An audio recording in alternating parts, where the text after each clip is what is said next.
Welcome back to another technical deep dive here in the debug zone.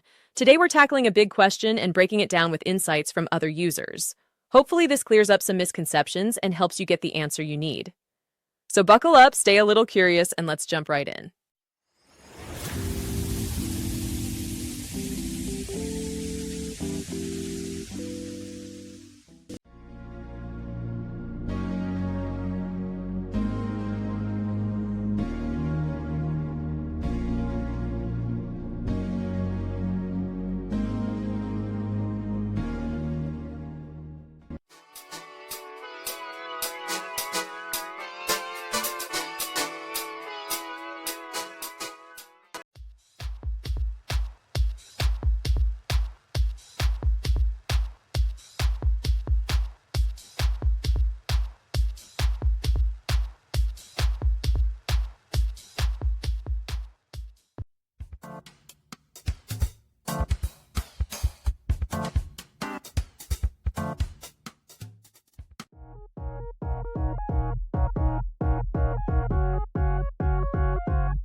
And that's a wrap.